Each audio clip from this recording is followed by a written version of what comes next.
中国的我们现在开始了。好的。好 ，Thank you.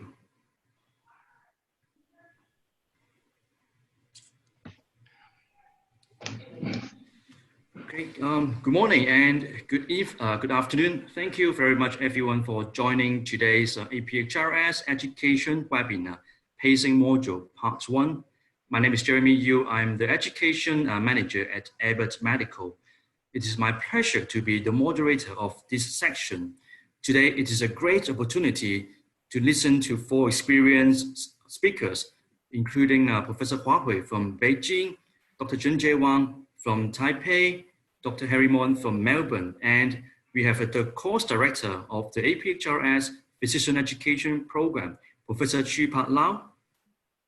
If you have any questions wanted to ask our speakers, please type them into the chat box in your control panel.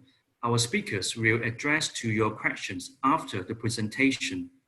Now I would like to introduce our chairperson of today, Professor Hua Hui.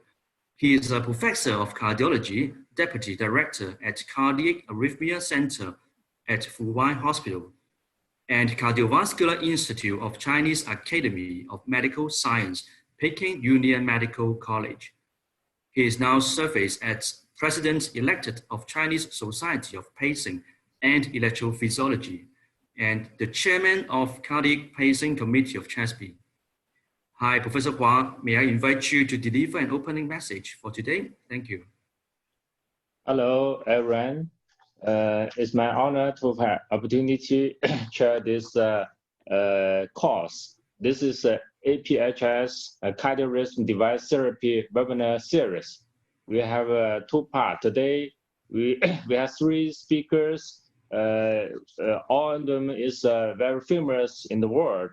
They are Dr. C.P. Lau, Dr. Harry Mon, and Dr. Zhenjie Wang.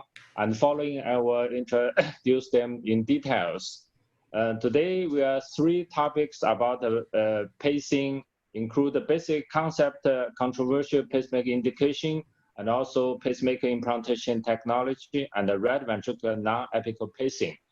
First of all, I would like to introduce the first speaker, Professor Professor C.P. Lau. As we know, C.P. Lau is very famous in the world, especially in the field of the pacing. Dr. Lau is Honorary Clinical Professor, Department of Medicine, Queen Mary Hospital, the University of Hong Kong. He graduated in the University of Hong Kong in 1981 and received cardiology training in St. George Hospital Medical School, Department of Cardiology Science, London. It means his main research interest is on cardiorhythmia and implanted device therapy. He has published over 500 international papers. Professor Lau is past president of Hong Kong College of Cardiology and World Society of Arrhythmia, and the president of Asia Pacific Heart Rhythm Society. So today he's going to talk about pacemaker implantation technique. Professor Lau, please.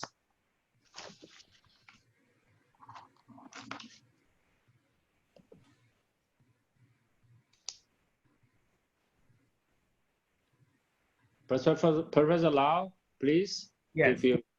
Yes. Can you see my slide? Not yet. Not yet. Can you please share your screen again? You share Okay. screen. Yeah.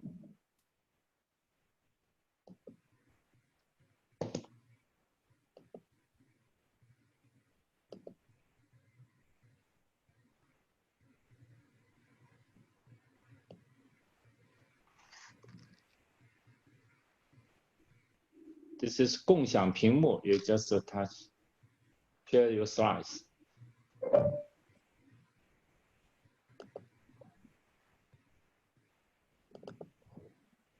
Oh, it's coming. Okay. Yeah, we can see your slides. Okay.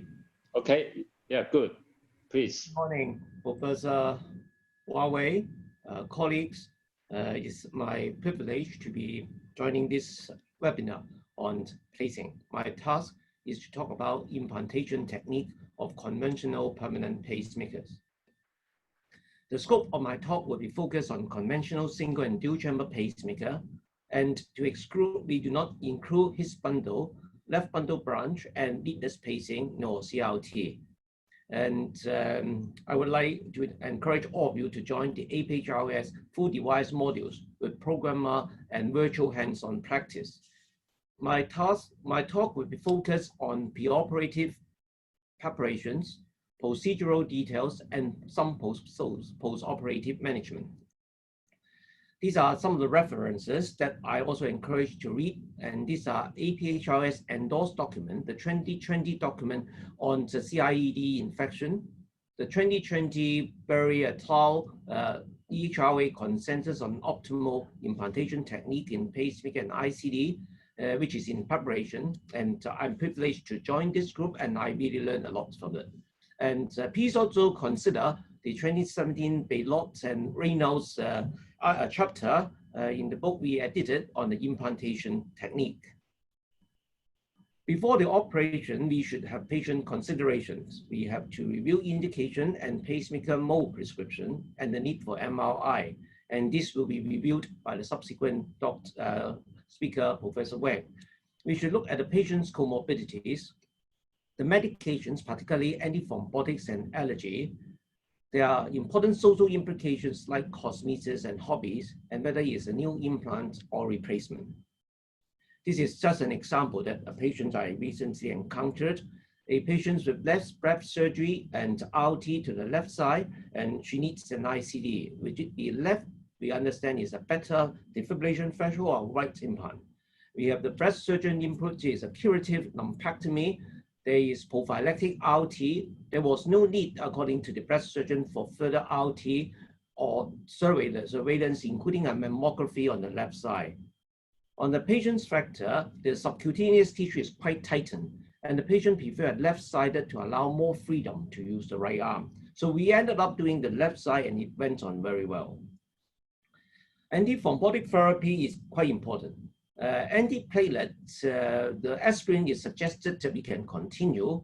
If the patient is on the dual antiplatelet therapy, it is suggested that P2Y12 inhibitors can be omitted if the patient has low risk for thrombotic risk, for instance, 1 month after DES implantation for stable coronary artery disease.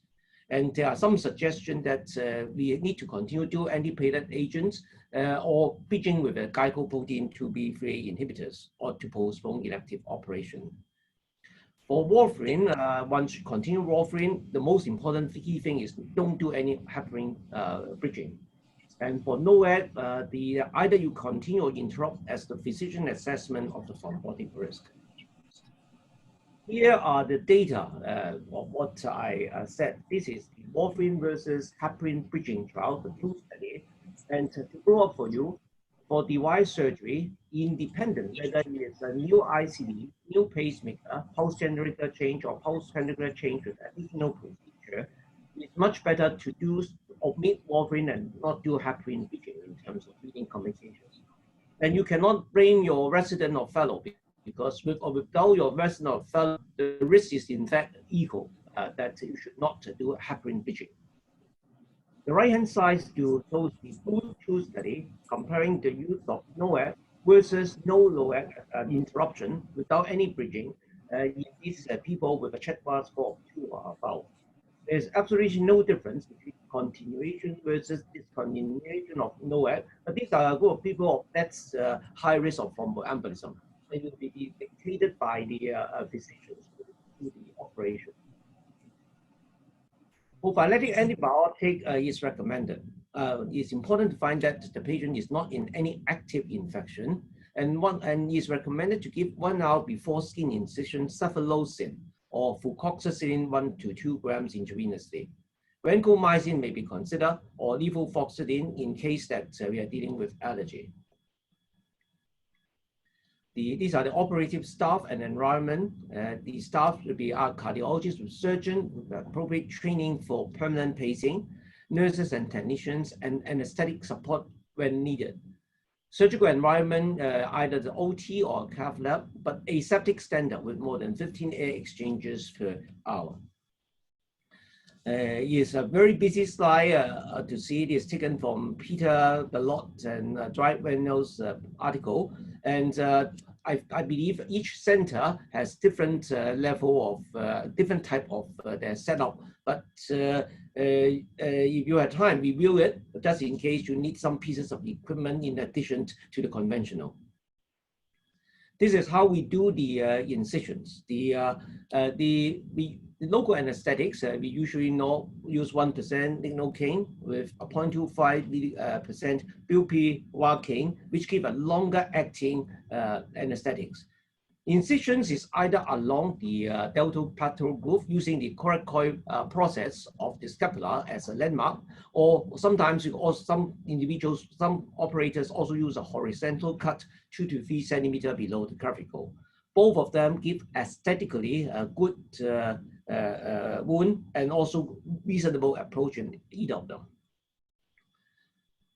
So when you create the pocket, it is usually performed after the incision while the anesthetics remain active and to monitor bleeding during the procedure. But different people have different their usual practice.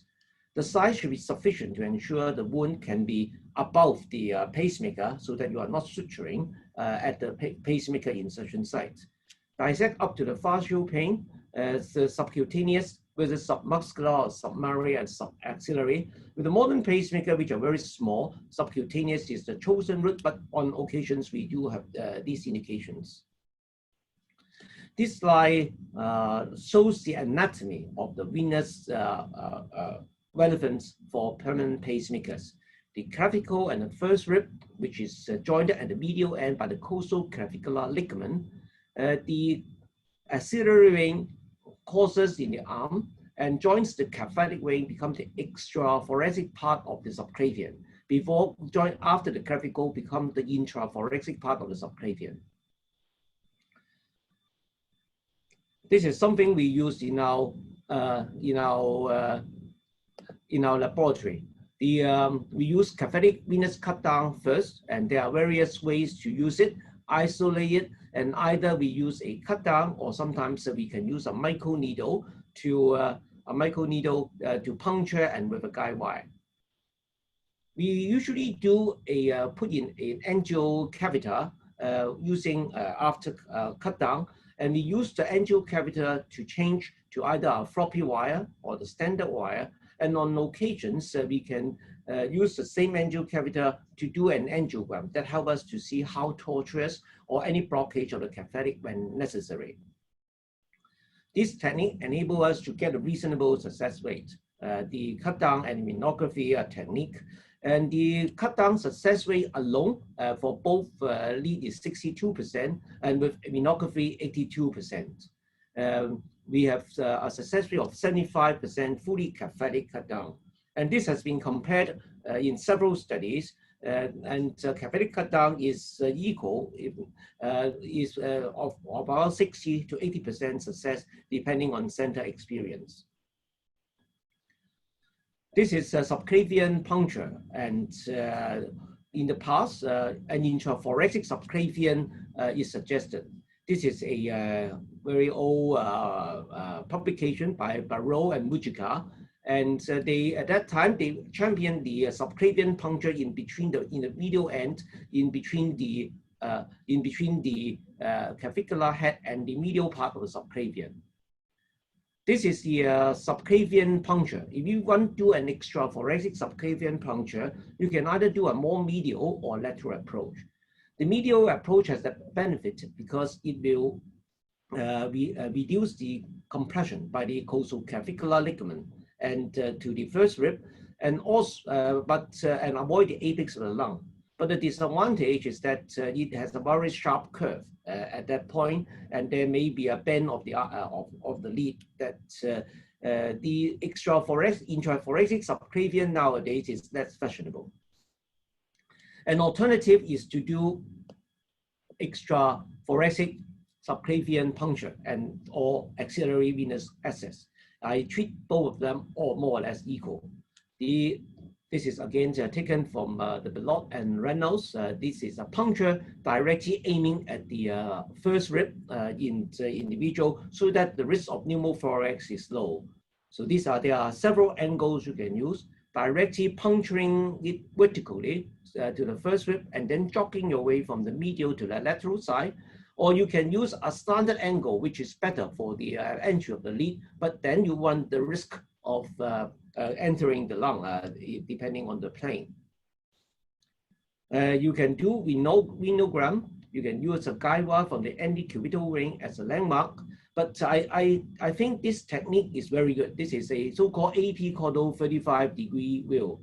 Now, this is an AP wheel. You can see that the axillary vein is in between the clavicle and the first rib, which are often obscure. But if you just tilt an AP caudal 35-degree, now the wheel is opened. You can now puncture along the axillary vein without touching the lung. You can entirely outside the lung, and it takes the fear out of axillary vein puncture. This is an example of a person. You can see in the AP wheel, this is the target site. But if you puncture vertically, it's okay. But if you have a slant, then you have a risk of puncturing the lung. It's better to do a caudal tilt, and then you can puncture it directly. This is an example of a patient. So this is, we aim at this is the AP caudal wheel. And then we put in the, it's important to go to the wire, go to the IVC to make sure you are in the vein rather than the artery. After the first one, the second one is very easy. A second puncture, and then you go right away, you go into the IVC, and then you have two venous access. It's also possible to split the sheath. Also, there may be interference between the two sheaths. Alternative venous access include ultrasound probe. When you have replacement and upgrade, some people do the venogram, but although it may overestimate the occlusion because the subject is lying flat. Venoplasty, internal jugular vein, and sometimes, occasionally, we have left superior vena cava, which is persistent. The frequency of this happening is about 0.3% by autopsy. Single center experience is about 0.47%. It's important to understand that there is sometimes also no right superior vena cava. And in this series, they were able to do 4 of the 6 with a left side approach, and sometimes with an innominate vein. The left-hand side saw one of my patients with an AVR, and this is the left subclavian, persistent left vena cava. So the final approach is that we use a wide J-curve. We are able to get the lead into the lateral right atrium and into the septum. So just to get prepared, occasionally this may happen, although it's uncommon.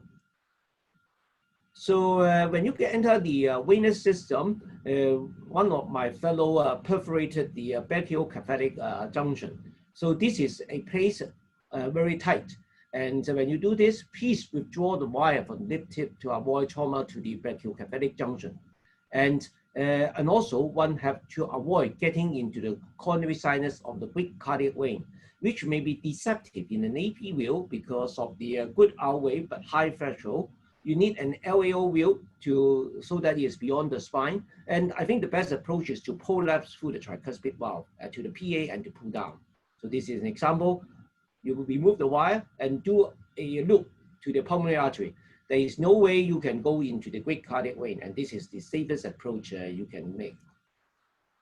How often are these techniques used? The caphatic cut down in the European survey is done in about 60%.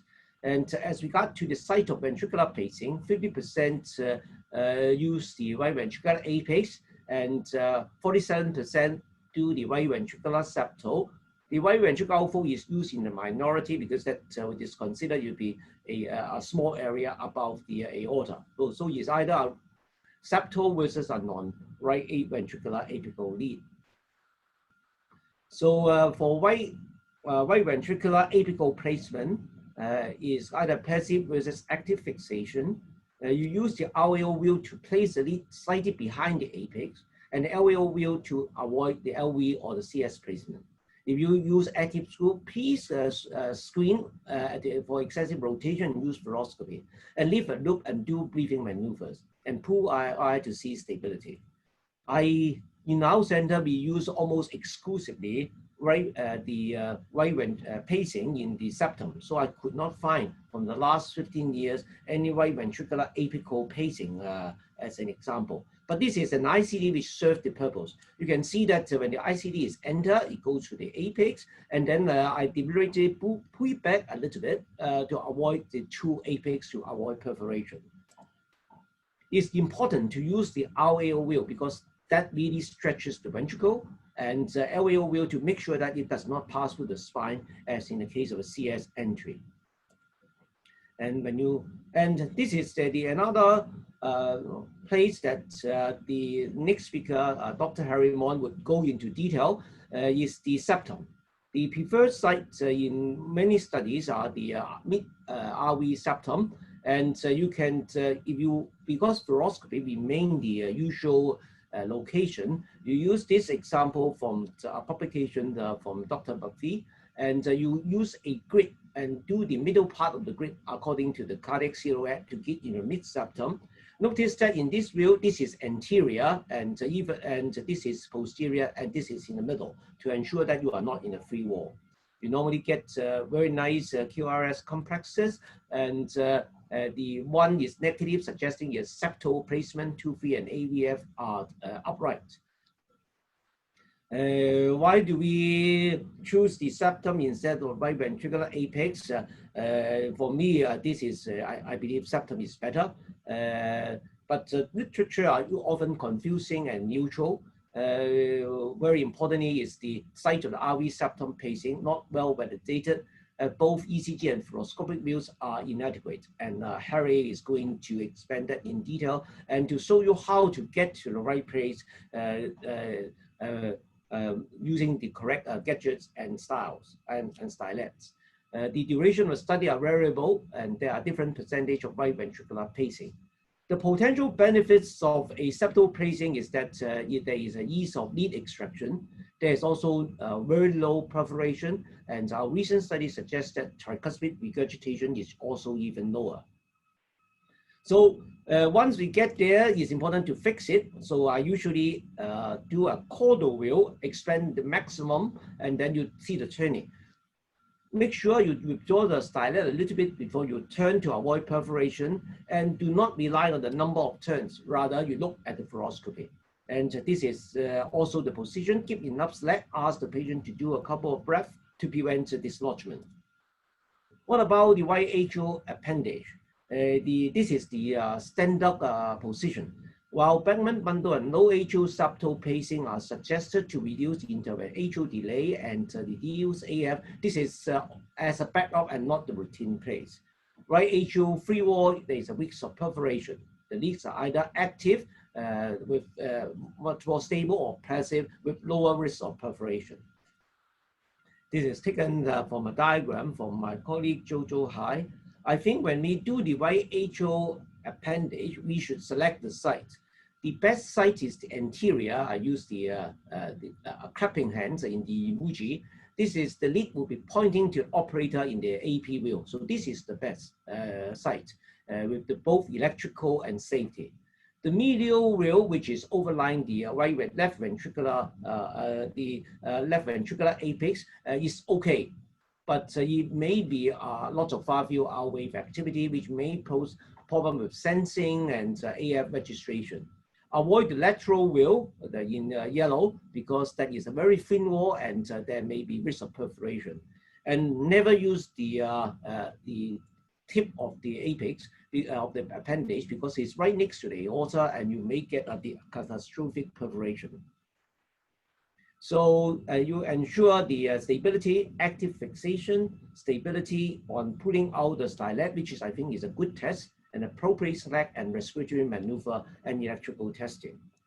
So this is an example. So you can see that in the AP wheel is more or less pointing towards you, and in the RAO wheel, so this is not directly pointing very much anterior, and this is the LAO wheel.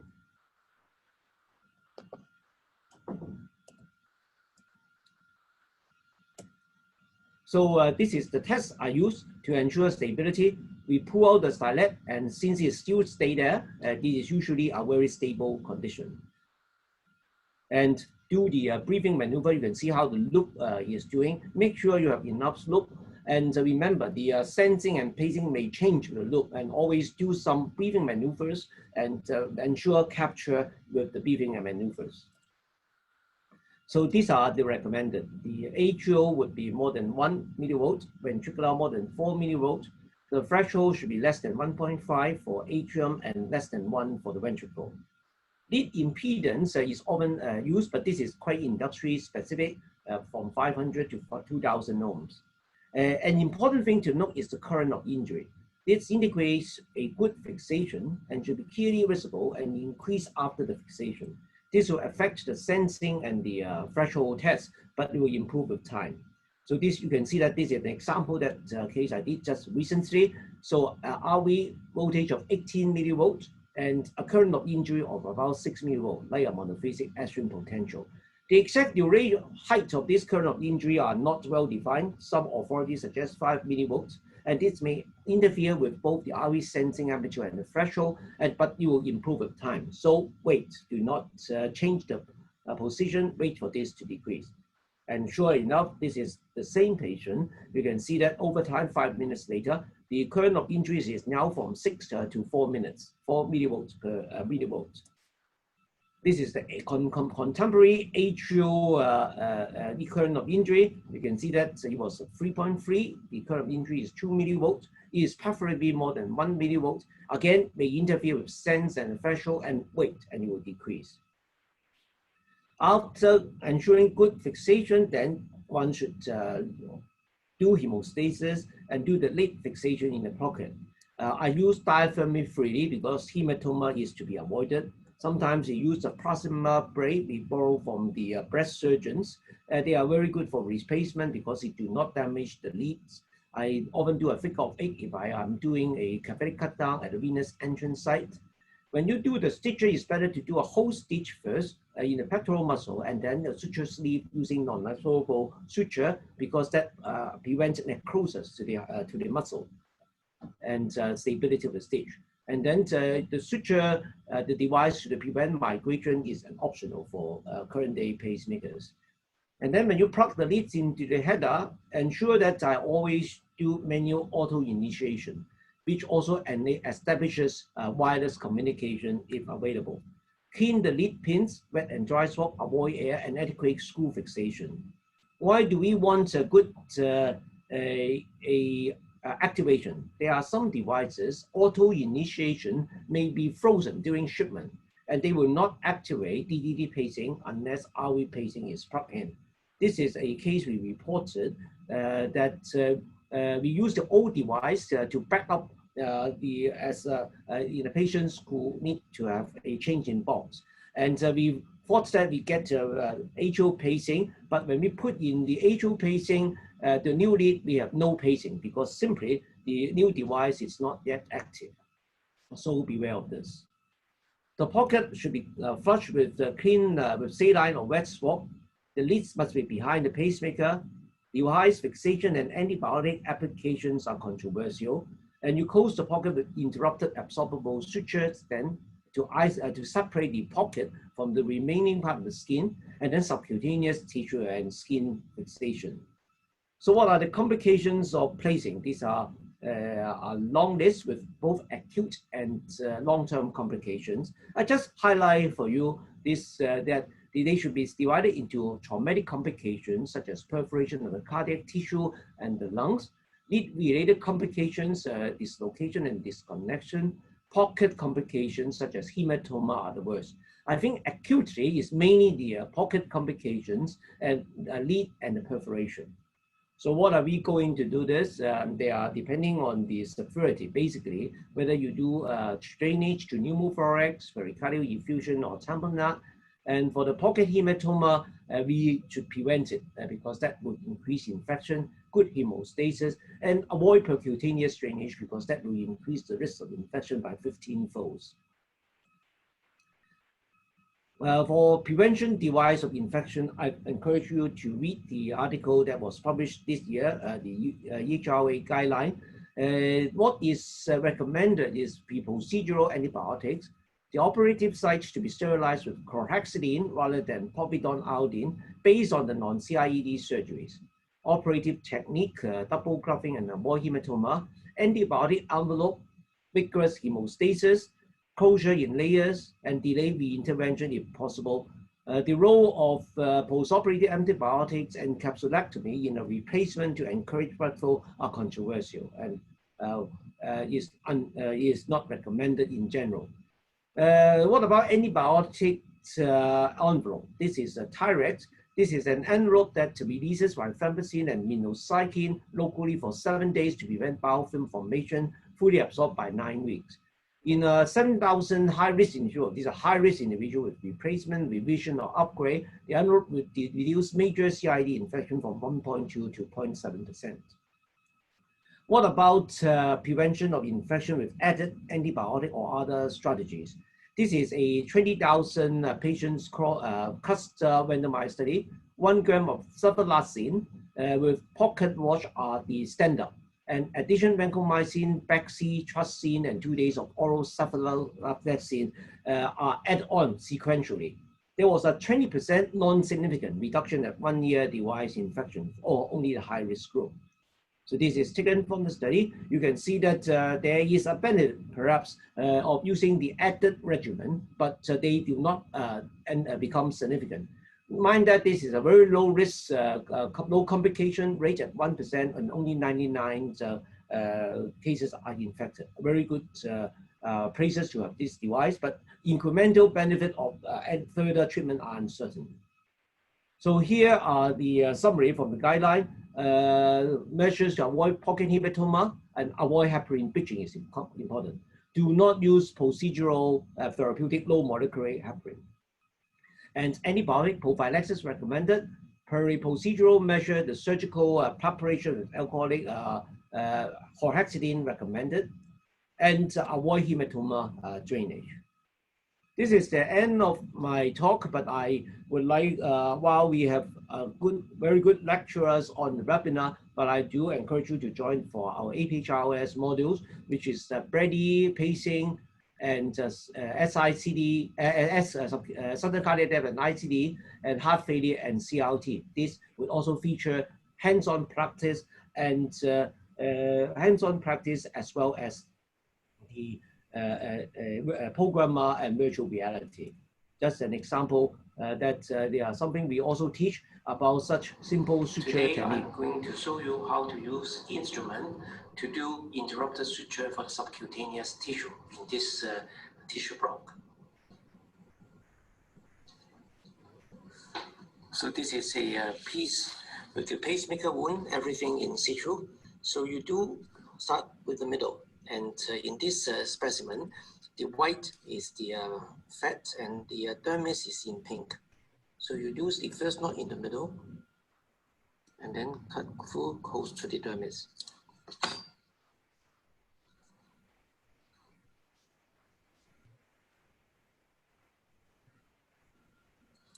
And then the other side.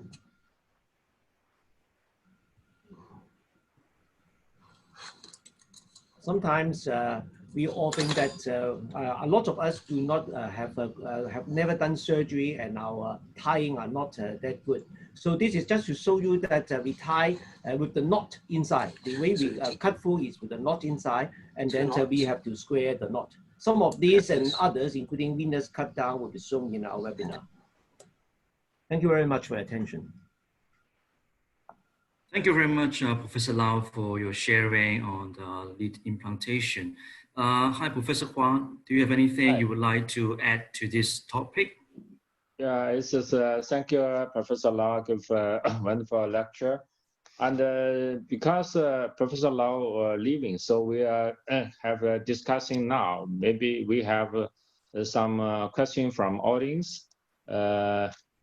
May I ask Professor Lau, when doctor asked Professor Lau, if given for device replacement, what is your opinion for giving MR condition pacemaker for a patient with non-MR compatible leads? Professor Lau, can you answer this question? Right. I think Dr. Wang would cover this pacemaker prescription in detail, but in my work, if the leads are MRI incompatible, and there is not much chance of them to become a retrospective MRI compatible in the future, then I probably would not definitely use an MRI device if there are cost differences. But otherwise, there is if the leads are going to be retrospectively qualified, then I would go for an MRI device. Okay, may I ask a question to you? Because now many patients with pacemaker implantation also have atrial fibrillation. All these patients take anticoagulation. So for the more and more patients use NOACs, new oral anticoagulation. So for your management, this patient before and after procedure is how do you use the new anticoagulation? Depending on the renal function, I normally stop the NOAC for 1 day. And then we proceed with the operation and do good homeostasis. And I resume the NOAC the day after. I never use heparin bridging. I think that works very well. There might be cases that maybe with the patient with multiple strokes, very high risk of strokes before, then one may have to consider the use of low molecular weight heparin, but that is sometimes quite controversial. I think the Boost 2 study suggested that we can interrupt. In most cases, we are usually okay. I think with good hemostasis, we have a shorter period of NOAC interruption. We do not have much of a problem. Okay, because time is limited. Sherry, I found there is a question from our audience, which is about RA lead fixations. Should we go for this questions before we move on? Okay. Yeah, last question. Last question. So is if RA lead is in RA appendage in 6-channel syndrome patients, sometimes function test result is poor. Then I consider lead in septal placement. Is there any type A leads in septal placement or caution points, Professor Lau? I think this is a good question. The approach is rather similar. We use a long curve, and sometimes the curve need to have an eccentric tip at the end to point to the posterior. And then normally you get there. There is one important trick apart from the threshold is the far field ventricular sensing. If you are very low down in the septum, then there may be a possibility of sensing the ventricle, and therefore you have double sensing, and you may have no pacing. So this is one thing to avoid. And of course, this also may interfere with the registration of atrial fibrillation signal, because you have far field R wave sensing. You may have double counting again, and your AF counters may be erroneously activated. So be careful of that. But when Dr. Wang and I have did a study together, and so we find that this is the lower right atrial septum works very well. Okay, thank you, Dr. Lau. Because time is limited, we will move to next year. Okay, thank you, Dr. Lau. Yes. Hey, so, Professor Hua, before you introduce our next speakers, I just want to quickly advertise our next patient course before Professor Lau leave this webinar. So the next pacing part 2 will be held on 15th of August. And then which is focusing on timing cycles and pacemaker troubleshooting. And again, we have different experienced speakers to talk about on different topics. And I'm happy that actually Dr. Ma Su King from Penang, Malaysia, he's also joined this webinar. Dr. Ma, if you have any comments or I want to answer our questions from our audience, please feel free to share your experience with all of us. And then for those who attended both pacing part 1 and part 2, you may apply the certificates of attendance from the APHRS. So please provide your name and email address to APHRS secretary or through Abbott Webs. Right. Thank you, Professor Huang. I pass the time to you again. Okay, now we move next topic. Next speaker, Dr. Chunchun Wang. Dr. Wang is a associate professor of medicine at the Chang'an University Medical College, attending cardiologist at the Chang'an Memorial Hospital in Taipei and Taiwan. And currently, Dr. Wang is attending cardiology, director of the Cardiac Arrhythmia Center, and the director of a VIP clinic at the Chang'an Memorial Hospital. And he is chairperson of the Education Subcommittee of the Taiwan Heart Rhythm Society. Dr. Wang is going to talk about the basic concepts and the controversial pacemaker indication. Professor Wang, please.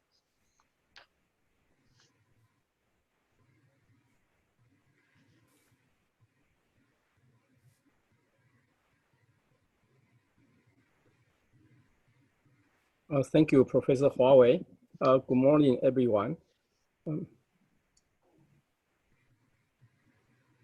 Thank you for the privilege to talk about this topic. As you know, nowadays, pacemakers are getting smarter and smarter. So I think I don't want to talk too much about the detail, but I think it's important to let you know about the basic electrical concepts. As to the indications, I think many of you are fellows in cardiology or young attending staff, and you know already too much about guideline indications. But I just want to pull you back a little bit. I just want to focus on the no-nos, the contraindications of pacemaker implantation, to let you know that sometimes some indications are not, some conditions are not indicated for pacemaker implantation. First, let's go to electrical concepts.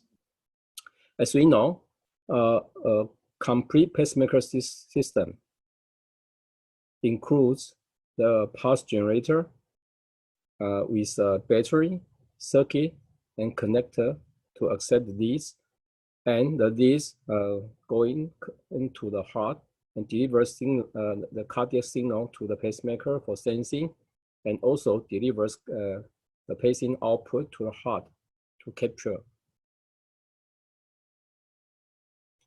How does a pacemaker work? The pacemaker has two main functions. First, pacing. A pacemaker will sense an electrical impulse to the heart through a pacing lead when the heart's own rhythm is too slow or interrupted. And pacemaker will also sense the heart's natural electrical activity. When the pacemaker senses a spontaneous heartbeat, it will not deliver a pacing pulse. Sensing refers to the pacemaker's ability to see intrinsic cardiac activity, and if appropriate, to respond to it. An important things to consider when talking about sensing includes the following: service EKG, intracardiac EGM, sensing threshold, sense amplifier, sensitivity setting and setting margin, and bipolar and unipolar configuration, and electromagnetic influence.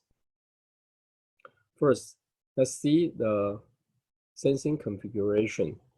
The unipolar sensing configuration uses the tip electrode as the cathode and the can as the anode.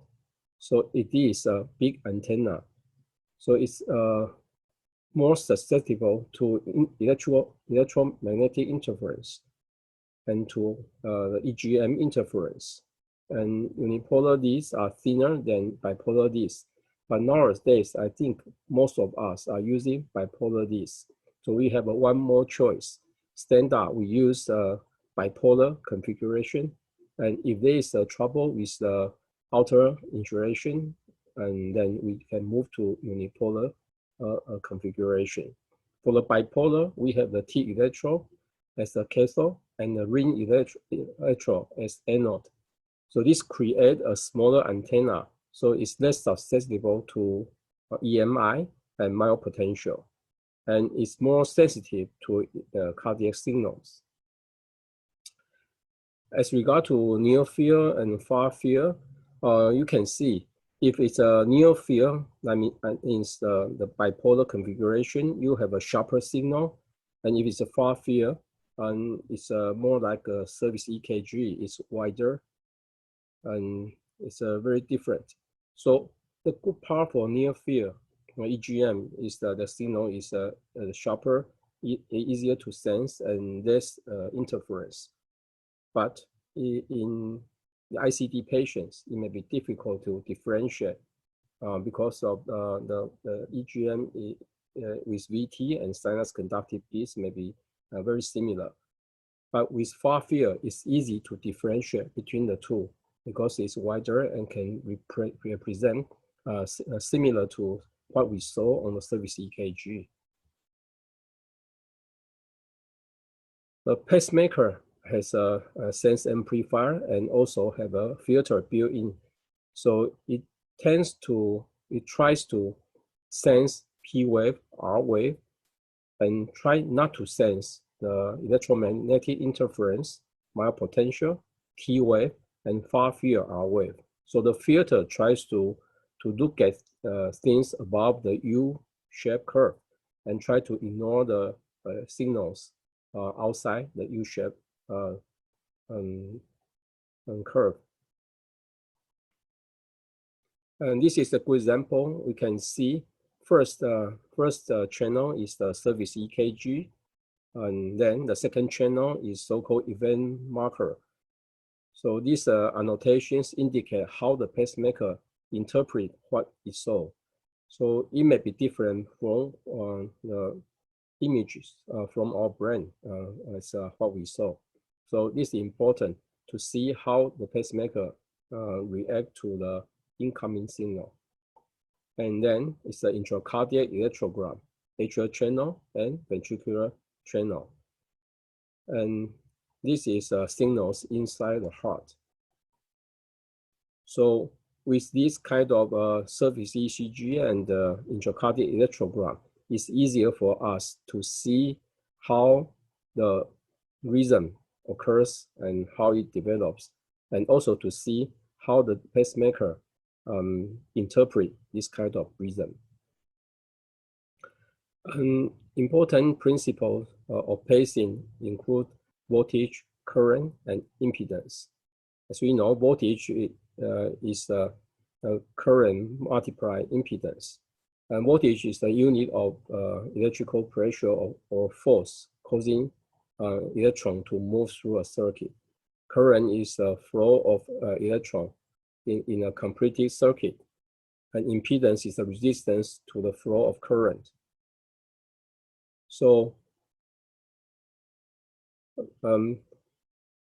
current multiply past duration is the output, the energy delivered to the heart. As the impedance maybe is the resistance in between electro tissue interface. So it's more like a constant thing if there's no big problem. So usually we show the pacing output with voltage and pulse width. And these two things can be adjusted through the programmer. And for pacing, it's similar. We have the unipolar pacing configuration from T electrode to the CAN and cathode to anode.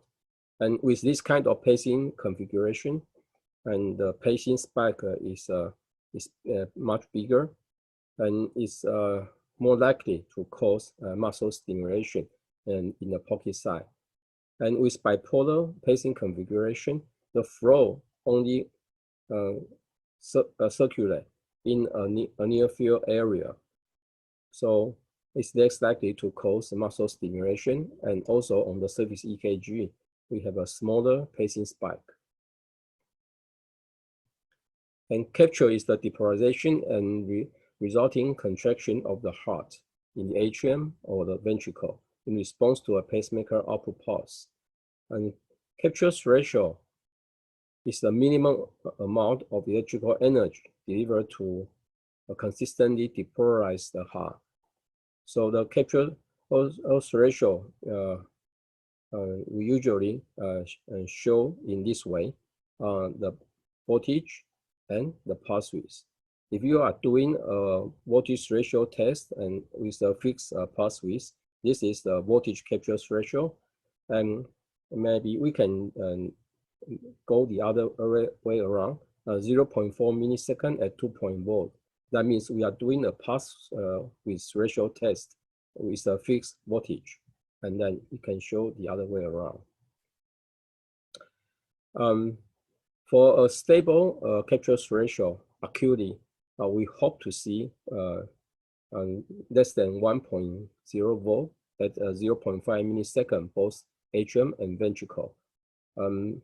Just now, Professor Lau mentioned that for the atrium, you can allow 1.5 volt, but if possible, I would suggest to try change different location several times to get a better capture ratio and to get a better sensing signal in the chiastic.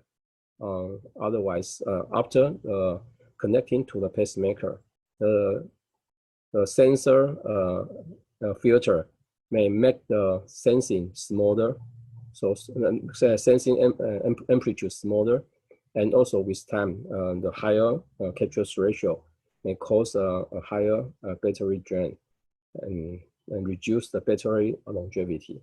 And for clonus ratio, we hope to see both in both atrium and ventricle less than 2 volt at 0.5 millisecond.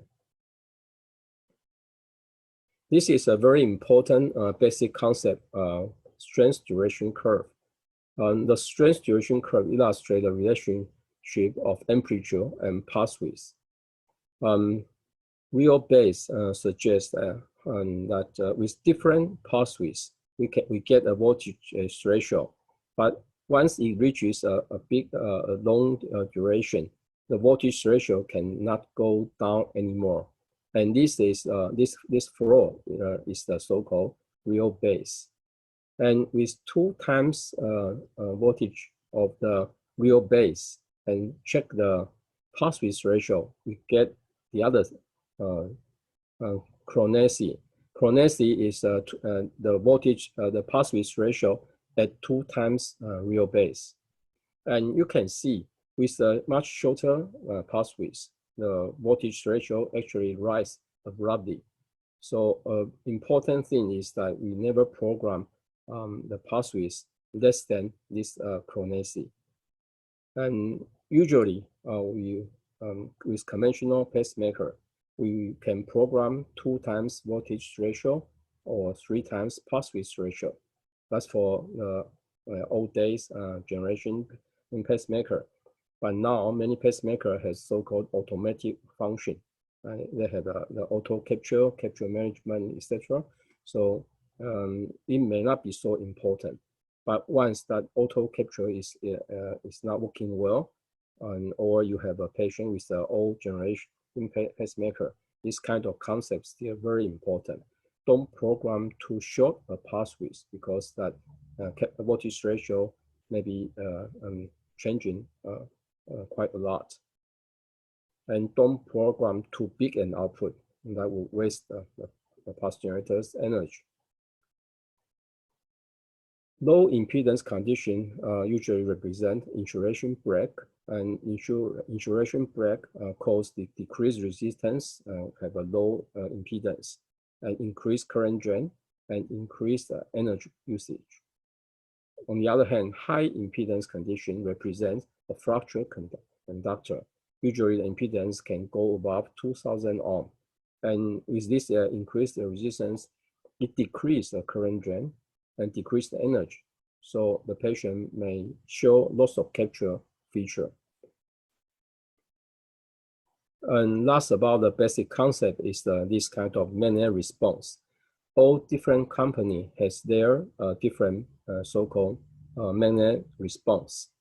For APHRS pacemaker, for example, they in the beginning, with the application of magnet, it goes to a synchronous pacing with VOO or DOO at the rate of 100 beats per minute. And with time, this kind of magnet rate can go down. Once it's below 90 beats per minute, it's time to signify it's reaching near end of life. And if it's less than 85 beats per minute, we should change the pacemaker. It's easy for a pacemaker to know the capture, if it's stable or not, and also to see longevity of the pulse generator. And for an ICD, it's a different reaction. All companies share the same manner response. They suspend tachyarrhythmia detection and therapy. And so, but there will be no effect on the pacing mode. Now I move to controversial indication. Currently, we have two major guidelines. One is the 2013 ESC and APHRS pacing and CRT guideline. And the second, the newer one, is the 2018 ACC/AHA/HRS pacing guideline. But I just want to remind you, when considering bradyarrhythmia in a patient, other than intrinsic disease-related bradycardia, always be careful about these extrinsic factors.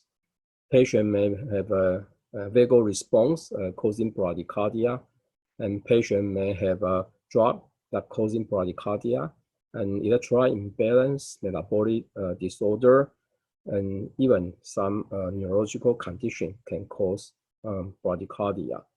Many of these are reversible, and we should always check if there is any extrinsic factor involving with the development of bradycardia. Then the patient may escape from a pacemaker implantation. And first, let's check the 2013 ESC guideline. With the bradycardia pacing, the first contraindication, the class 3 indication, they don't look at the low rate, the duration of pulse anymore. For sinus node disease, the class 1 indication is symptomatic bradycardia. And pacing is not indicated in patients with sinus bradycardia, which is asymptomatic or due to reversible cause. This is very important. So don't just treat bradycardia itself. We always have to check if it's a reversible or not, and if the patient has symptoms or not. And it's similar with acquired AV block. And patient is not indicated in patient with AV block, which is due to reversible cause. That's very important. As for the bundle branch block, pacing is not indicated for bundle branch block in asymptomatic patient. It may warrant follow-up, and it's only indicated in patient with unexplained syncope and abnormal EPS, such as HV prolongation or early AV block with atrial pacing, and also with alternating bundle branch block. That's an indication. And for this unexplained syncope, the tiered testing may show two kinds of response, vasodepressor and cardio-inhibitory. For those patients with tear-induced non-cardio-inhibitory syncope, cardiac pacing is not indicated. And for patients with unexplained syncope, pacing is not indicated with unexplained syncope without evidence of bradycardia or conduction disturbance. And also pacing is not indicated in patients with unexplained falls. So we have to look for other clues using different non-invasive or invasive testings to see the relationship. And with cardiac pacing in acute myocardial infarction, in the ESC guideline, they suggest that even if it's a high degree or complete AV block in the early phase of acute myocardial infarction, cardiac pacing is not always indicated. We may use temporary pacing to solve the acute phase condition, hemodynamic instability condition. But if the AV block resolves with time, in the ESC guideline, they suggest a waiting period of 2 to 7 days to see if especially with the reperfusion strategy, the AV block can improve or not. And with pacing to prevent or termination of atrial tachyarrhythmia, it also stated prevention and termination of atrial tachyarrhythmia does not represent a standalone indication for pacing. Only in patients with Brady-Tachy syndrome with also concomitant sinus node dysfunction then is indicated, but cannot be used for treatment of tachyarrhythmia alone. And similarly, in the 2018 ACC, AHA, and APHRS guideline, there are some modification, and they have a top 10 take-home messages. First, sinus node dysfunction is age-dependent progressive fibrosis of the sinus nodal tissue and surrounding atrial myocardium. So it's a natural cause. So only if the patient has symptoms that pacing is warranted. Otherwise, if you just see a ECG tracing and suggest a pacemaker implantation may not be adequate. And also, the nocturnal bradycardia are quite common with sleep disorder breathing. So treatment of sleep apnea are far more important because they not only decrease the frequency of these nocturnal bradycardia, also they carry some additional cardiovascular benefit. And nocturnal bradycardia is not in itself an indication for permanent pacing. And as for the left bundle branch block, it usually suggests that the patient has a higher chance of underlying structural heart disease. So it's worthwhile to do some more cardiac condition study. And echo is a good way to start to see the left ventricular systolic function. And as I mentioned earlier, in sinus node dysfunction, there is no established minimum heart rate or pulse duration where permanent pacing is recommended. So it's important to document symptoms with bradycardia. And if the patient has the sinus bradycardia, but the symptom is not related to bradycardia, it's also not warranted to suggest a pacemaker implantation. And acquired second degree Morbus 2 AV block, high-grade AV block, and third degree AV block, not caused by reversible or physiologic causes, pacing is indicated. A very important symptom are quite important, similar to sinus node dysfunction. And if the patient has left ventricular ejection fraction less than 50% and the AV block, and the patient are expected to require high percentage of ventricular pacing, about 40%, then we should consider more physiological ventricular activation, such as CRT or horizontal pacing, than simple right ventricular pacing to prevent heart failure based on the block heart failure trial. TAVI is a special group with current use of more and more of TAVI. We know that this group patient has a higher risk of developing AV block peri-procedure. So we have to pay attention to this group of patient. And the eighth point is very important, similar to other cardiac disease. Shared decision making and patient-centered care are always important to incorporate into our consideration and treatment. If the patient or the caregiver refuse or request withdrawal of pacemaker therapy because of the poor medical condition, other medical situation, then we should consider this is part of palliative end-of-life care. And even with the withdrawal of pacemaker therapy, it's not physician-assisted suicide.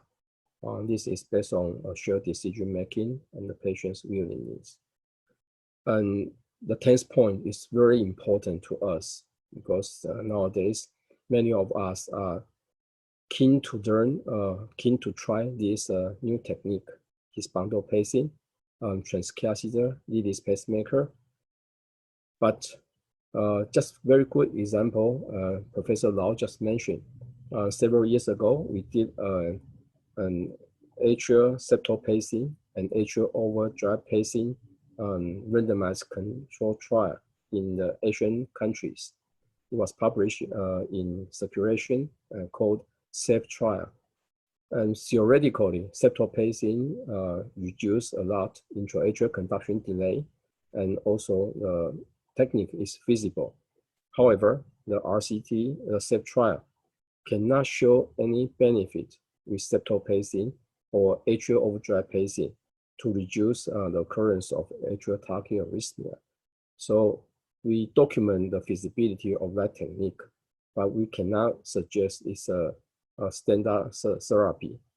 It's not the first priority for atrial pacing. So similarly, his bundle pacing or leadless pacemaker, we still need some more evidence to prove. We need RCT to prove that it's feasible. Just look at Vijay Yaraman's multi-center trial. You know, there is still some problem with his bundle pacing. Some patients may have high capture ratio, and some patients may develop zip block during follow-up, requiring a revision of the device. So we better be careful with this kind of new device, new technique, until we have further proof of safety and feasibility. For sinus node dysfunction, very importantly, if the patient is asymptomatic, then permanent pacing is a class 3 indication. And if the patient's symptom does not correlate with bradycardia, it's uncertain, we may try oral theophylline based on THEO-PACE trial. It may be worthwhile to try this one, elevate the sinus rate and see how it goes, and to also using this time to document if the patient's symptom is really related to bradycardia. If so, then pacing will be class 1 indication indicated. For AV block, you can see there is only 2 class 1 indication. One is a complete heart block, advanced AV block, Morbis 2 second degree AV block, which do not have a reversible cause, and also evidence for infranodal block, then it's class 1 indication. And for Morbis 1 second degree AV block, if the patient has underlying neuromuscular cardiomyopathy disease, then the chance of progression is high, then it will be indicated.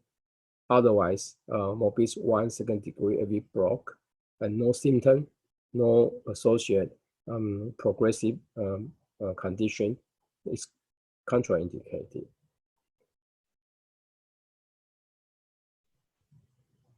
We can see here this is in patients who develop acute AV block attributable to a non-reversible or non-recurrent cause. It's not warranted to put in a permanent pacemaker at this moment. And if the patient has a asymptomatic vaguely mediated AV block, it's also contraindicated.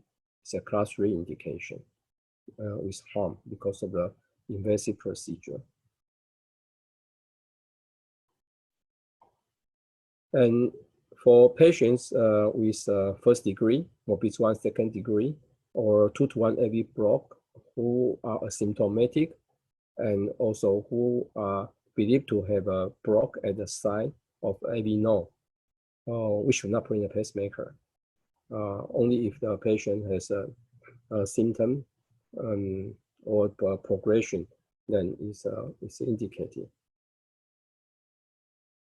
With regard to the peri-MI condition, the ACC/AHRS guideline also recommend a waiting period. That's very important. And in this guideline, they suggest perhaps 3 days waiting is warranted. It's worthwhile. because many of them, especially after a reperfusion strategy nowadays, many of them can resolve spontaneously. Only if those with persistent Morbus 2 or high-grade or complete AV block, alternating bundle branch block, and with a blocking side infranodal, then it may be worthwhile to put in a pacemaker.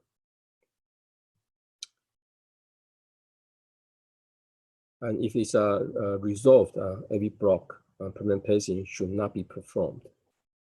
And also, in patient with acute MI with a new bundle branch block or isolated fascicular block, in the absence of further bradycardia, it's not indicated for pacing.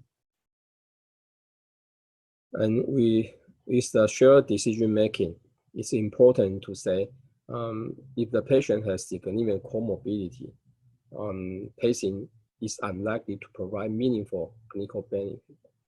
Or if the patient's goal of care strongly preclude pacemaker therapy, then this kind of pacemaker implantation should not be done because of lack of benefit. Okay, so that's all I want to share with you. Thank you. Thank you very much, Dr. Wang, for sharing the basic concept and also the updated guidelines of pacemaker implantation. Professor Hua, do you have any comments to these lectures? Please unmute yourself, Professor Hua. Yeah, Professor Wang, if I may ask a question to you. Yeah. I always get asked this question when I talk about the management of bradyarrhythmias to my colleagues in Malaysia. I mentioned the recommendation of the use of oral theophylline in the assessment of sinus node disease, whom we are not certain whether the pacing therapy is going to help them. They always ask me like this: if oral theophylline help them, why not prescribe them lifelong oral theophylline? What's your take on this question? Yes, I actually, some of my patients, I did prescribe lifelong theophylline, but not to the dose of for bronchial asthma. Usually I prescribe maximum of 5 milligrams per kilogram per day dose. Now we know theophylline is a safe drug with this kind of lower dose. So it usually can elevate the sinus rate roughly 10 beats per minute. But it's not a cure for all patients. If the patient develops a symptom documented bradycardia later on, then pacemaker is warranted. Yeah, totally agree. We tell them that theophylline is not a treatment for symptomatic bradycardia. Because they always tell me that theophylline could it be a replacement for pacing? Definitely not. So I like to get this message across to all my colleagues. Yeah. Yeah, thank you. Dr. Wang, there is a few questions from audience, so ask you the question for them. The one question is for the patient with acute malfunction. If the patient had AV block, complete AV block, so is the guideline for waiting period is how long? Is waiting for 3 days, 1 week, or 2 weeks? Is how long in your clinical practice? So how long? That's a very good question. Actually, for this condition, I searched the literature, and there is actually very few publications in the past 5 years. So I still go back to the guideline recommendation for ESC guideline in 2013. They suggest a waiting of 2 to 7 days. And for the 2018 ACCHA guideline, they suggest a waiting period of longer than 3 days. So I think we have to depend on also to see the site of the coronary blockage. If it's inferior infarction, we can allow a longer period of waiting. But if it's anterior infarction, the involvement of the myocardium may be more extensive. Then perhaps we can do it earlier. But always check the intrinsic rhythm and on a day-by-day basis, see if that improves or not. Okay, thank you. And you know this his bundle pacing and also new technology lab bundle branch pacing. So any recommendation for lab bundle branch pacing present? What's your comments? Yeah, that's interesting. Since we know that there are some problems with his bundle pacing because of the highest ratio, that which can greatly shorten the longevity of the pulse generator, and also a risk of zip block. So many of us, our colleagues, move to the bundle area pacing. It's a much easier procedure, and you just screw deeper in the septum and look at the surface EKG. See if we can see RBBB morphology in the V1 EKG, then it's a deep bundle pacing. But my question is, that's just the EKG presentation, but can that convert to a clinical benefit? Look at what we did for more than 1 decade. We did RV septal pacing. We see a much narrower QRS, and we see a much better QRS morphology in the limb leads. But we cannot prove the benefit with RCT. So I think that's similar situation for that bundle area pacing. We still need an RCT to prove the clinical benefit and the long-term safety. So I don't suggest most of our colleagues to do it right away. It may be a new technique. We keep watching and leave it to experts to see their publications. And Okay. if I add on this topic also, I think the development of our tools by our industry partners and friends, they will enable us to deliver this form of novel therapy safer in the future, because there are still new tools being developed for both his bundle pacing and left bundle pacing. That's my take on it. Yeah. Okay, Totally thank you. So because time is limited, although there are many questions, however, we have to move the next topic.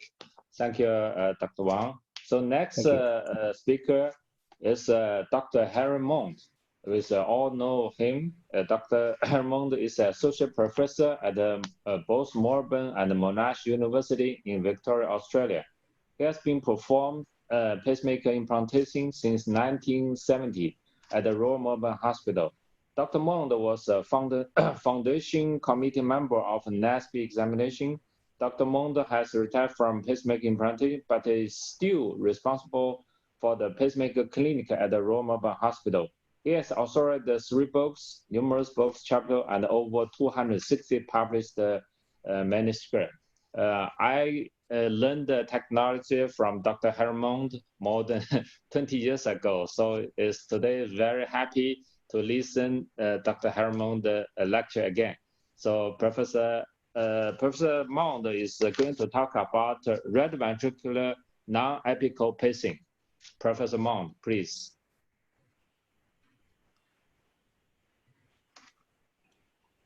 Am I on? Yes, please. Yeah, please share your screen. Am I sharing it? Not yet. Could you please try again? Press the share screen button. I'll have to.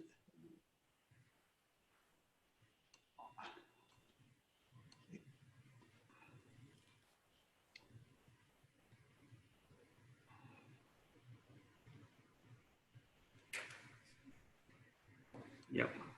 Is it on? Not yet. Can you find the share screen button? Yeah, well, on your control panel? And then could you please press it again? I'll try duplicate screens. Is that on? No? Not yet.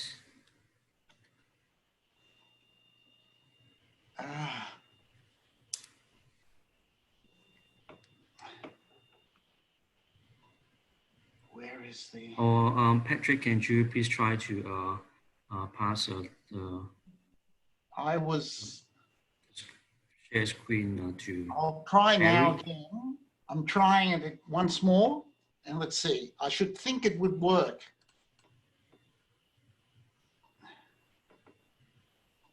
Oh, maybe I've the wrong one. Good. This is,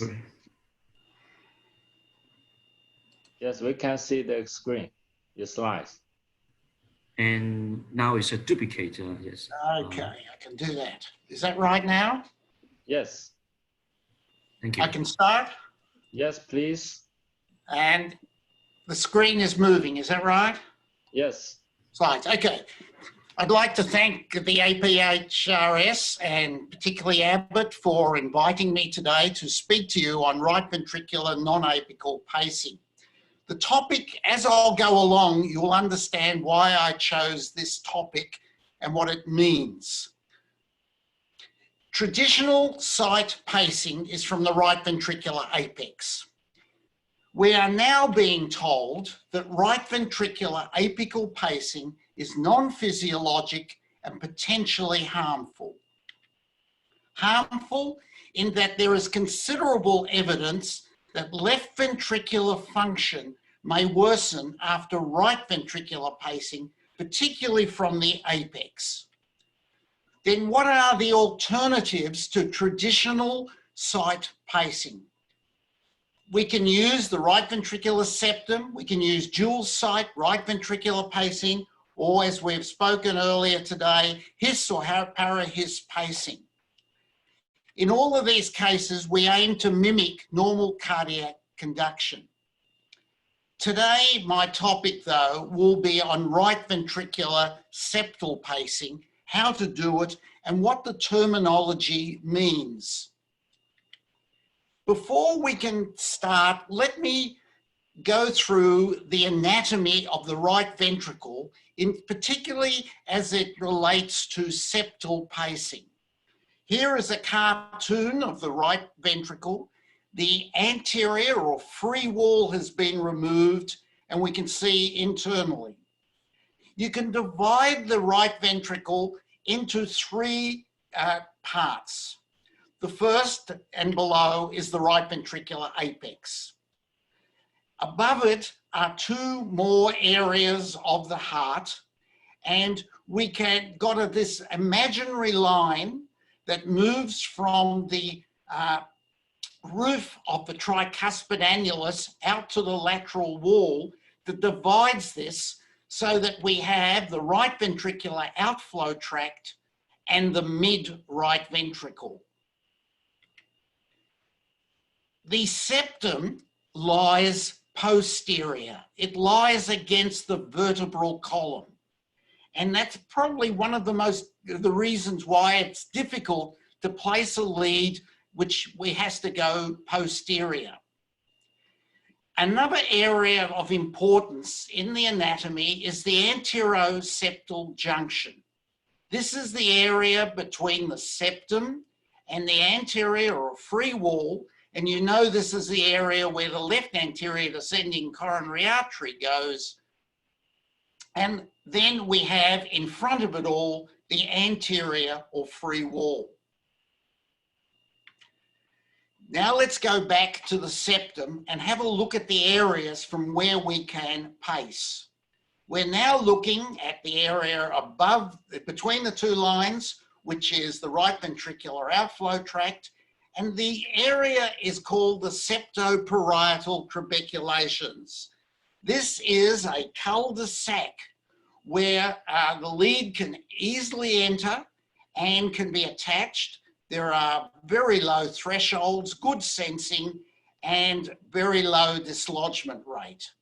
Just to convince people that this area exists, you can see this area, this cul-de-sac with the red circle from an anatomical specimen, and you can see to the left of that the tricuspid valve and above it the pulmonary valve.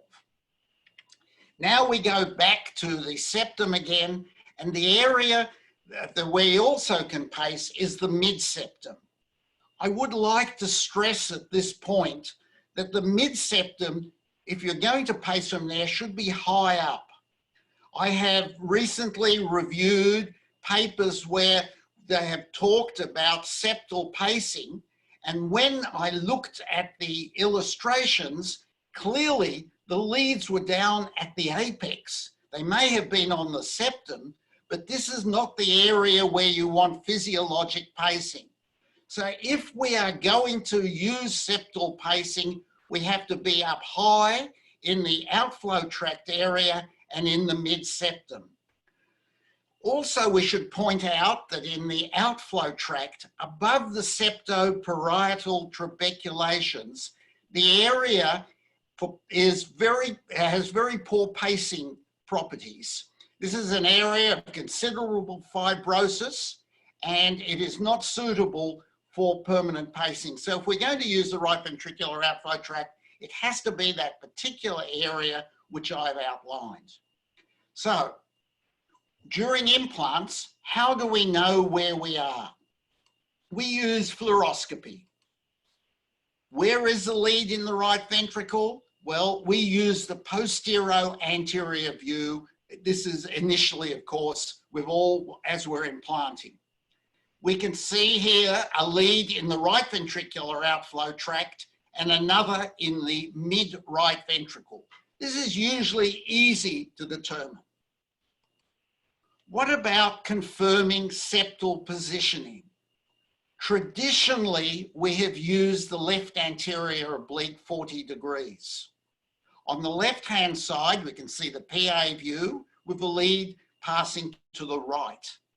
On the right side, we can see the 40-degree LA view, where the lead also passes to the right, and you can see that there is the vertebral column in the illustration so that we know that we are going backwards.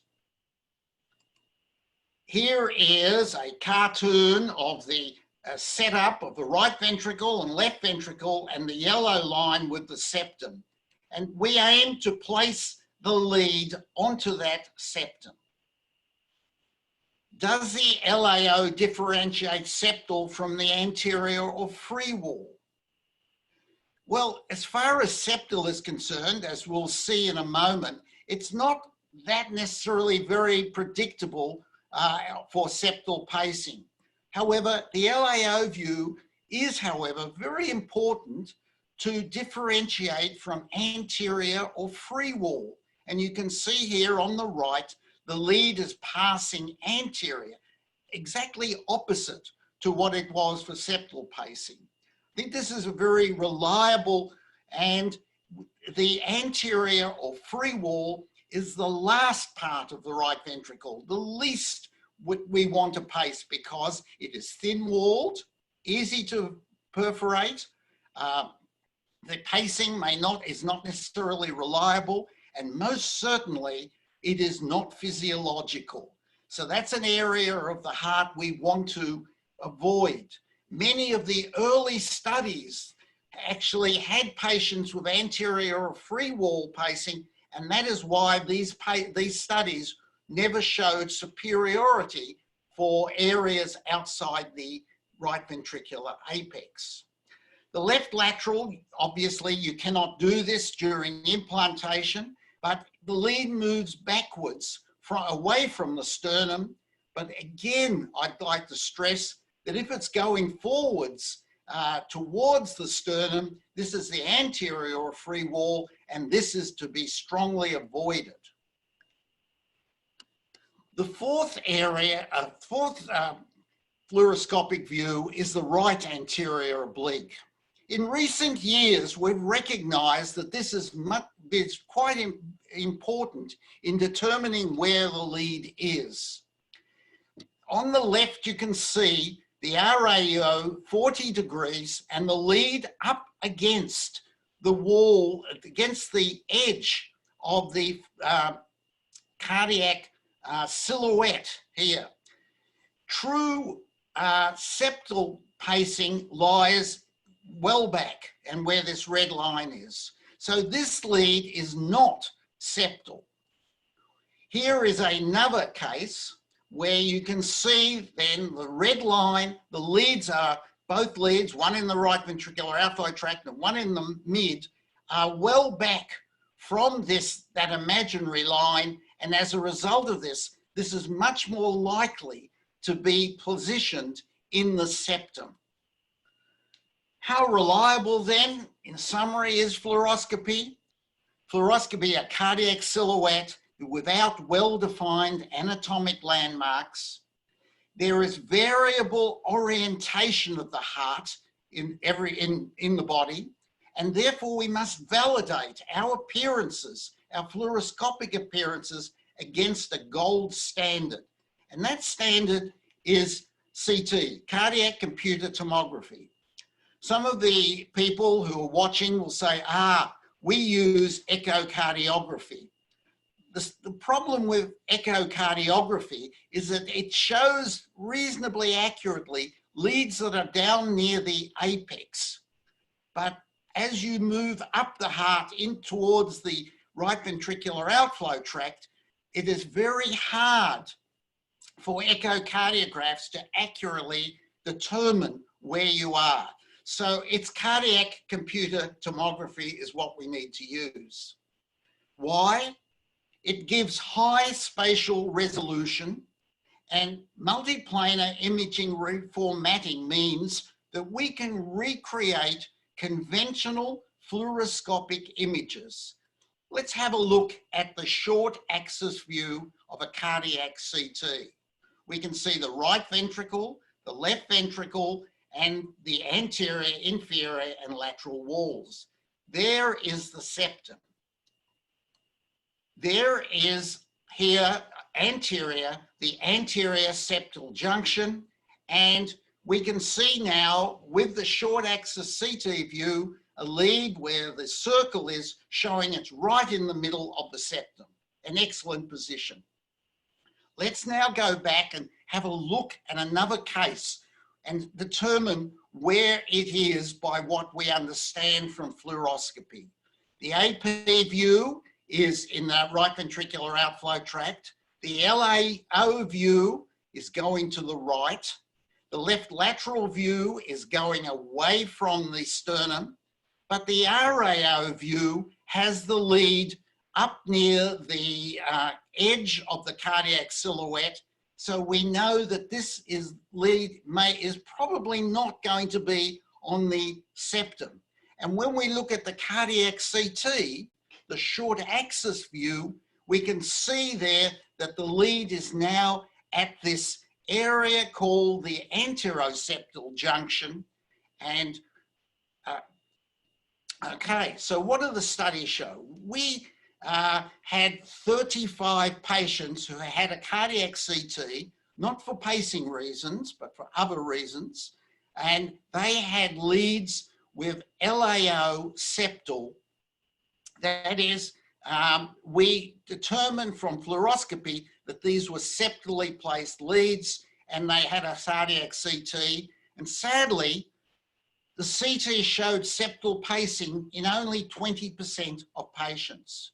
RAO was very accurate, left lateral was very poor. And most of the leads were clustered around this anteroseptal junction, which I call the natural catch point. It's where the lead wants to go when it enters the heart. This is probably sitting on the septum, but it's right at that junction with the free wall, and we don't really understand if this is physiological or not. Because we're now questioning the value of fluoroscopy, I prefer to call these areas outside the right ventricular apex RV non-apical, and hence the title of the talk. How do we place our leads in the right ventricular septum, if that's where we're trying to go? Well, we can see here on this cartoon that the lead has to come through, traverse the tricuspid valve. It then's got to pass acutely posterior going backwards like this. Okay, we have now I have designed a stylet with a posterior angulation where we hope to push the lead very posterior after it goes through and traverses the tricuspid valve. When we put the leads into the heart, we try to put them into the pulmonary artery, and then we retract the lead. So we fully insert the stylet, and then there are a number of ways of putting the lead into the pulmonary artery. The direct push doesn't work. We need to somehow prolapse it back into the pulmonary artery. And so we've got these two techniques, apical prolapse and a retrograde loop. Let's have a look at them. The first is the apical prolapse. I'm pushing the lead against the apex.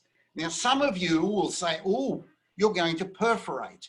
Well, remember that the stylet has pushed the lead posterior, so it's not against the free wall, it's against the septum, and therefore I have never seen nor heard of a case of perforation doing this. Okay, we then push it further in, further again until it's looped, and then it goes into the pulmonary artery. So that's our first step, getting it into the pulmonary artery. Let's have a look at a video of this to understand how it does it. Here we are. The time from the right atrium to the pulmonary artery in many of these cases is a matter of only 2 or 3 seconds. It just is so simple often to do. Okay, the retrograde loop, as you can see here, you're pushing it in, further looping it, and it goes into the pulmonary artery. Here is a case of where we're doing it. It takes a little longer, but you can get it up into the pulmonary artery. Okay, once we're in the pulmonary artery, we need to deploy our lead, the screw, in the right ventricular septum, and in this case, going to be the right ventricular outflow tract in the septoparietal trabeculations. You can see the lead in the pulmonary artery. We can see a red cross, which indicates the area where we want it to go. So what I've done now is I've pulled back the stylet, maybe 1 centimetre. I've then retracted the lead, pulled it back. It then goes across the pulmonary valve, and it immediately just flicks straight into the area with that cul-de-sac which we showed before. Pulling it back even a little further, it'll go into the mid-right ventricle, hopefully on the septum. Now, once we have got it into this area, we want to make sure we've used a leave enough loop. Professor Sipi Lau also mentioned this before. If we leave it like this, when the patient stands up, the heart falls, and as a result of that, that lead will dislodge. So we need to put in a significant amount of loop to make sure that that won't occur. Indeed, I often say, the more loop you leave, the better it is. So here is how I tested it. Whoops, sorry. And you can see I'm pushing more and more loop in until the lead buckles at the lower part of the tricuspid valve. When I see that, I pull back. I pull back about 2 centimetres, and that's the final position. So that's the final position. This was the beginning, and you can see there's a considerable amount of lead in there. This, remember, is one of the most important parts of your implantation, as you do not want to have lead dislodgement. It can be positioned in both the right ventricular outflow tract or the mid-right ventricle, as you can see in these cases here. I've done about 750 insertions. I haven't been implanting for 7 or 8 years now, but over that time beforehand, I did 750 insertions. I had 3 dislodgements, but what is important is I had 94% of the pacing thresholds at implant were less than 1 volt. In other words, they were 0.9 or less than that again. So it's an outstanding area for pacing thresholds. Indeed, At the end of 1 year, the highest stimulation threshold that I recorded was 1.5 volts. We had about a 2% failure with severe tricuspid regurgitation. This was early on in my experience, and then by altering the curve of the stylet that I used, we were able to eradicate that problem completely. And in fact, severe tricuspid regurgitation is not difficult at all if you've got the correct wide stylet. It's very safe. Here is the stylet that I created. There is this important posterior angulation. The usual way is to prepare it in the cath lab as you're implanting the lead.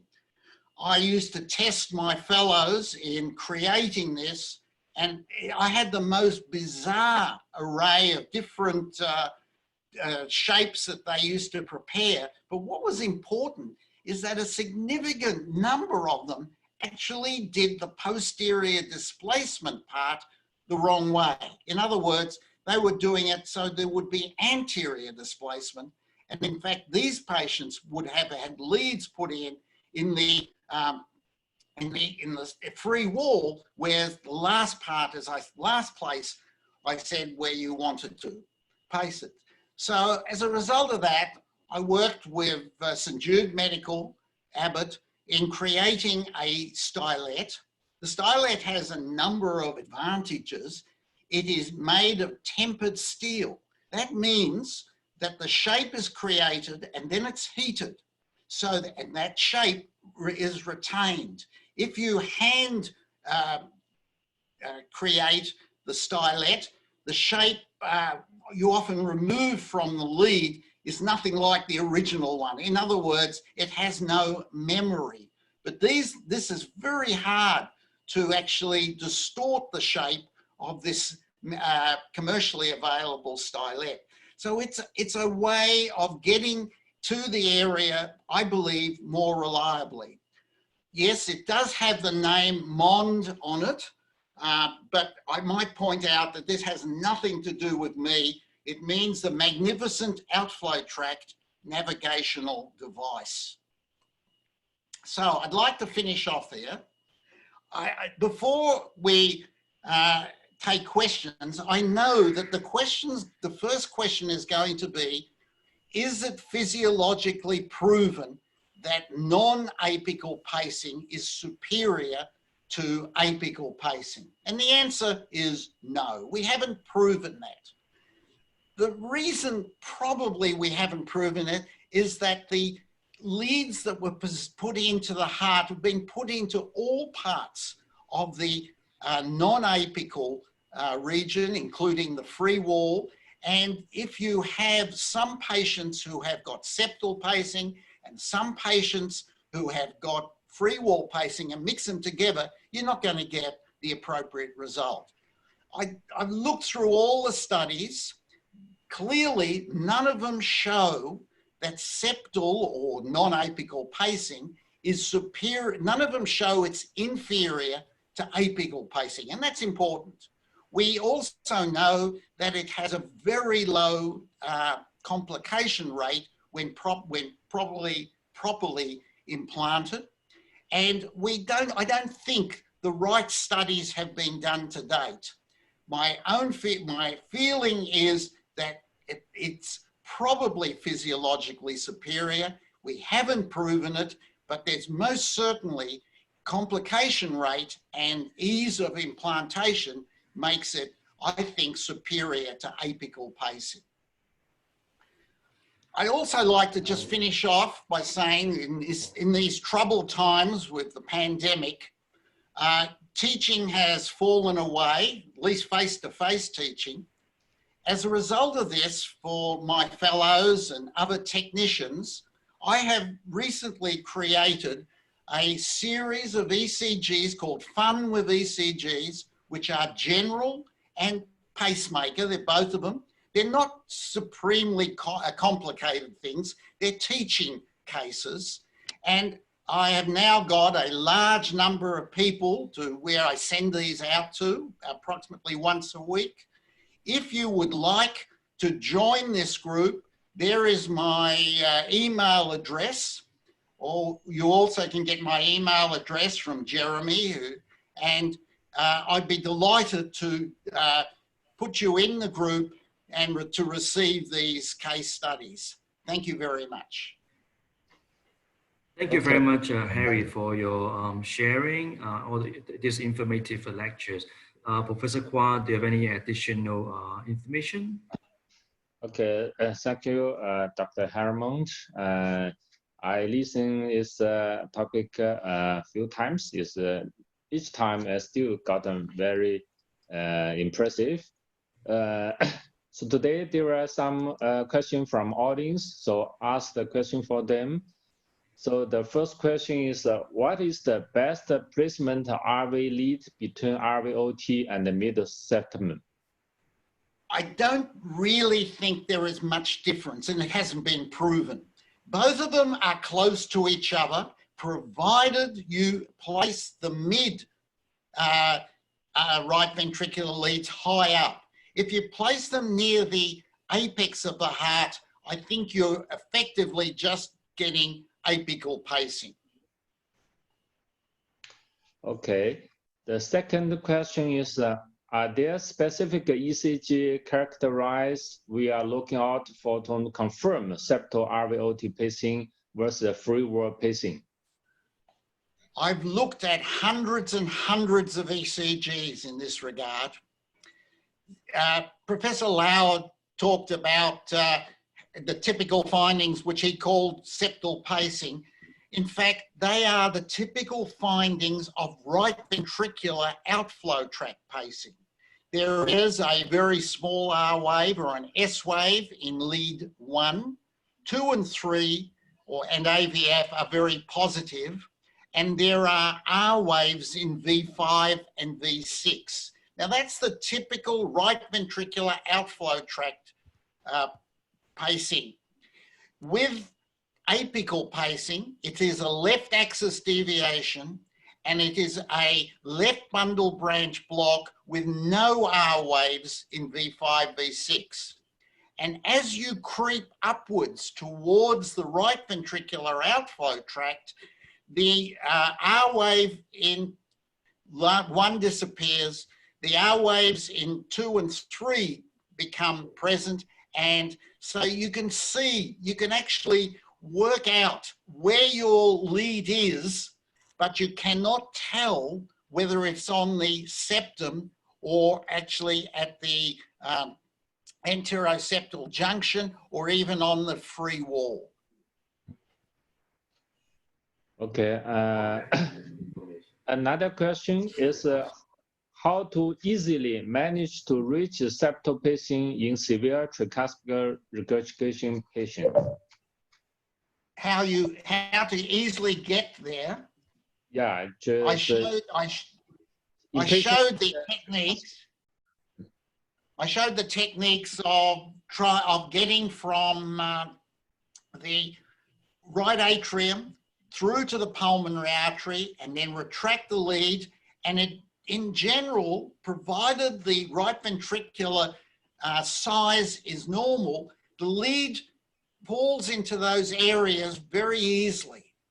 If it's a very large right ventricle, particularly in patients with tricuspid regurgitation and atrial fibrillation, these cases are much more difficult, and using a broader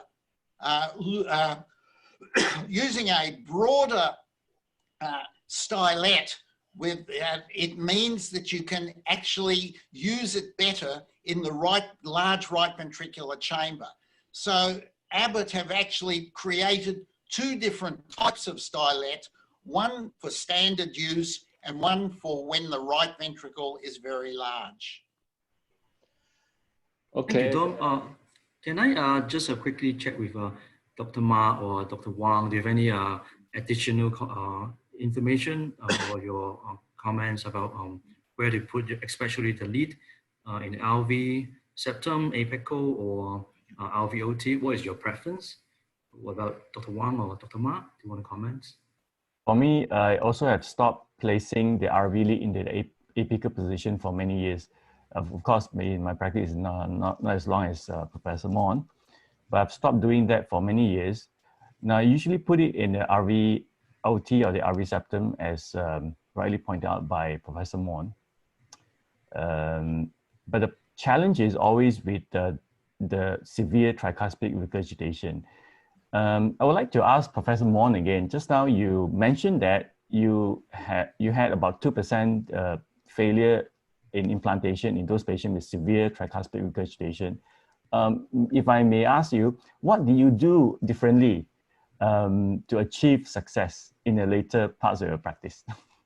In the latter half of those 750, I had no problems at all. And I was just amazed. What I used was the large curve, the wide curve on the stylet, and this then allowed the tip of the lead to go against, to run itself down the wall and get into either the mid right ventricle or into the septoparietal trabeculations. So indeed, we could predict beforehand. We would see on fluoroscopy how big the heart was, or we knew about it from echocardiography. We knew the patient had atrial fibrillation. They all have atrial fibrillation. And we knew the patient has severe tricuspid regurgitation.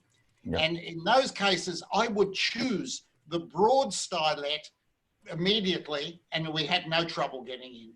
So I was just amazed at how, in the end, simple it was, something that was, in fact, extremely difficult with the normal stylet. Yeah. And most certainly with the hand fashion stylets, we had lots of trouble with these cases. Yes, agree. Professor Wang, and you just introducing the indication for pacing. So in your practice, what kind of patient you choose RVOT septal pacing? Actually, for more than 10 years, I also stopped doing apical pacing. So I would always try to go to mid-septum or RVOT, as what my mentor, Professor Mong, just mentioned. Only one exception is those patients with HOCM, hypertrophic obstructive cardiomyopathy. Then I will go to low septum, but still not in the apical pacing. One caveat for the audience, for people who listen to this lecture, it's very important to check the patient's chest X-ray and echo data at least 1 day earlier before this implantation procedure. If you see a huge cardiac silhouette on the chest X-ray, you better ask the company reps to prepare a long dense lead for in case sometimes the problem is that the 60 centimeter length may not be enough for patients with huge right atrium. That's something very important. Yeah, that's a great point. Yeah, good. Okay, Jeffrey, I think is time is okay now. We'll finish. Okay, I think there's still many questions, but it's maybe in the after meeting we can collect the question and send the question to all these speakers. So today, 3 professors give wonderful lectures about basic concept and the indication, pacemaker indication, and also pacemaker implantation technique, and also right ventricular non-apical pacing. Thank you all these speakers give wonderful lectures. I think, and also thanks all the audience participating in this wonderful course. And next course will be August 15th. It's also about the cardiorhythm device therapy. So welcome to next part of the course. So thanks again for all the speakers and all the audience participating in the course. Thank you. Thank you very much, Professor Hua, to be our chairperson of today. and leading today's discussion. And thanks a lot, all our speakers, Harry, Dr. Wang, and Professor Lau, and also Dr. Ma. I look forward to your teaching 2 weeks later. All Pleasure. right. Thank Yeah, you. and I hope can see every one of you again on 15th of August. And I hope you all are staying safe and healthy. Thank you for joining today, and goodbye. Bye. Bye. Bye-bye. Thank you. Bye-bye. Thank you. Be safe. Yep. Thank you.